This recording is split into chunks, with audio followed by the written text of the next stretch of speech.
So you're the one who wants to learn about happiness? It's kind of weird you're in my laundry machine, but that's all right. I'll teach you about happiness because I once was a very unhappy young lad.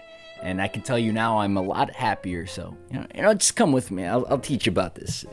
Don't hide in my laundry machine anymore. So let me get something off my chest before we begin. I completely lied to you. I'm not going to teach you how to become more happy because that's not a thing. Happiness is an emotion like sadness, fear, or anger. That's like someone teaching you how to become more sad. It's just not a thing you do. So instead, I'm going to teach you how to improve your mental health permanently. And while we believe mental health is the basis of happiness, mental health is more the basis of structure of our life, structure in the way we perceive the world, and in turn we'll feel so much more satisfied and content, which in my opinion is 10 times better than happiness.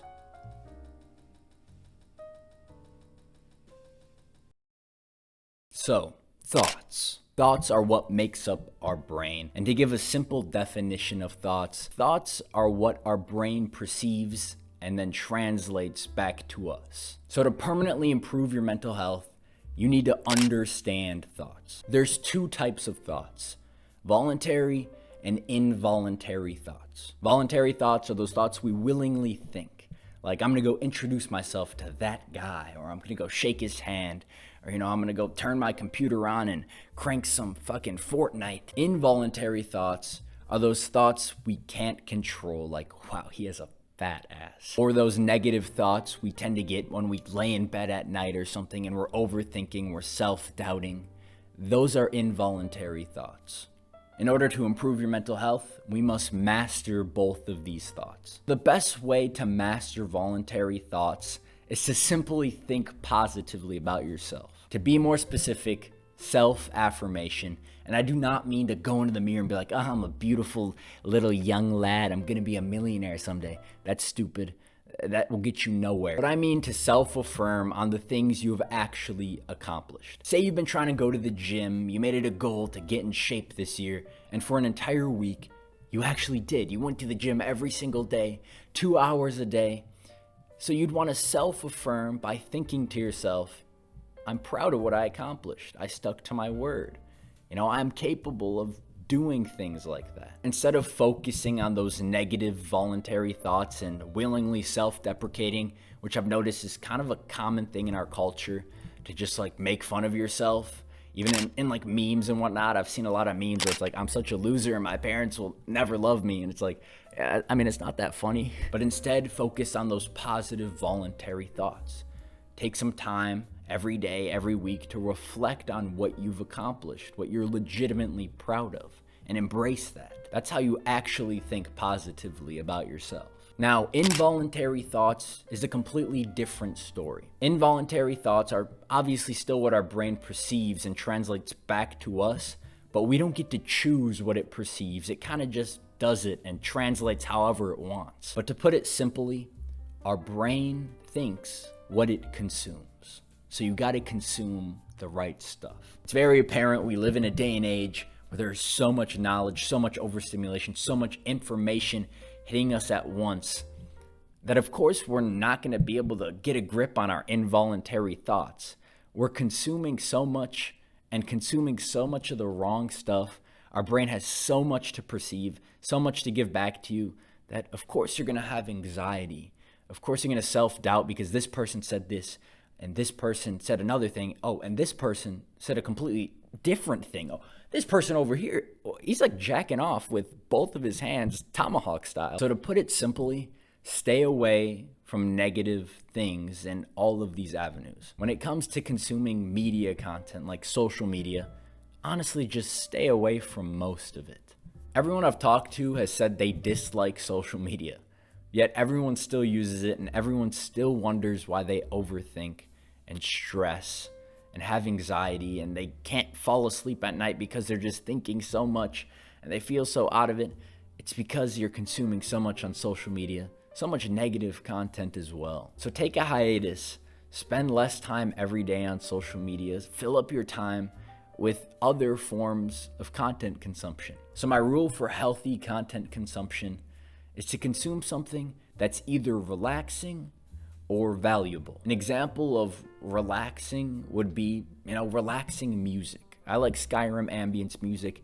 That shit's fire. But it could just be anything. It could be like fucking reading The Hobbit or some fiction book. Sure, you don't learn anything, you don't get any value from it, but it's a relaxing activity. It's easy on the brain, and it's still very entertaining, very interesting. An example of valuable content would be the obvious ones, like podcasts, books, informational YouTube videos. But with that, you have to be careful, because even consuming a bunch of self-improvement content, we're kind of told like, oh, that's very good. It's not. Like, that is just as bad, if not worse, because self-improvement content makes you think about yourself, which is good. But sometimes you don't need to think about yourself. You don't always need to be obsessing over yourself. You don't always need to be thinking about if you're doing the right thing or doing the wrong thing, or if you're fucking maximum gains in the gym. But the next thing to improve when it comes to consuming is the right habits. And this one's very self-explanatory. When we do bad habits that we know are bad, our brain will make us lose self-respect, and in turn make us sadder, and in turn destroy our mental health a little. Cut out the bad habits, do good habits. This is the most basic advice ever. You've probably heard this so many times. I'm not even gonna tell you what the good habits are. It's obvious. It's just like, go outside, exercise a little, go talk to people, stay off your phone, don't do a ton of drugs, stuff like that. But the next thing your brain consumes that impacts your mental health a lot more than you would think is people. But if you surround yourself with toxic people, obviously that's not great. But on the other hand, something that's not talked about is surrounding yourself with negative people. Negative people usually aren't seen as toxic because they're nice enough. You know what I mean? They're not doing abusive things. They're not manipulative. But when someone's constantly talking about negative things within the world, constantly talking shit on themselves, people, or the world, or just anything, that really does impact how we think, how we perceive. And it impacts the way your brain involuntarily thinks. From personal experience, it's not easy to just stop hanging out with someone. You know what I mean? It's not easy. It's not fun to just be like, yo, I'm not gonna hang out with you because you're negative. So instead, I'm not gonna tell you to cut off your friends. Just spend a little less time around them and recognize when they are being negative and just kind of ignore it. Don't let it infiltrate your brain. But the next thing, make sure to enjoy yourself.